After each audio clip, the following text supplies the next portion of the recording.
দুপুর ৩টে নয়, বেলা ১২টাতেই signal green. সরকারি কর্মচারীদের জামাই ষষ্ঠীর উপহার সরকারের। শনিবারের আগের দিন হাফ ছুটি। শুক্রবার বেলা ১২টা নাগাদ অর্থ দপ্তরের তরফে একটি সার্কুলার জারি করে কর্মীদের উদ্দেশ্যে জানানো হয়, জামাই ষষ্ঠী উপলক্ষে দুপুর ২টোর পর থেকে ছুটি ঘোষণা করেছে সরকার। ব্যাস, ক্রমে ক্রমে বার্তা রটে গেল মহাকর্ণের অলিন্দে। জামাই ষষ্ঠীর এই অপ্রত্যাশিত উপহারে মহাকরণ জুড়ে তখন ছুটির হাওয়া। আজকে যে অর্ধ দিবস ছুটি ঘোষণা করেছে, এর জন্য আমরা সত্যি আনন্দিত। আমরা এখন বাড়ি যেতে পারবো এবং এই অনুষ্ঠানটা সুন্দরভাবে পালন করতে পারবো।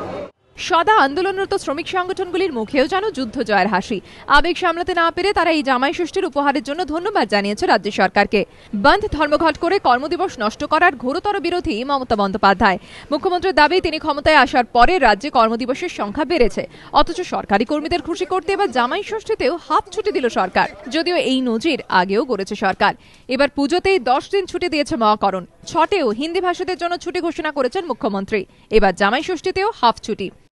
শুক্রবার জামাই ষষ্ঠী, পরের দিন শনি ও রবি, টানা ২.৫ দিনের আহ্লাদে আটখানা সরকারি কর্মীরা। কিন্তু জামাই ষষ্ঠীতে কেন ছুটি? এভাবে কি কর্মসংস্কৃতির উন্নয়ন সম্ভব, নাকি ভোটের আগে সরকারি কর্মীদের খুশি করতেই এই চেষ্টা? বিভিন্ন মহলে উঠছে প্রশ্ন। সুমন ঘরায় রিপোর্ট, এবিপি আনন্দ, কলকাতা।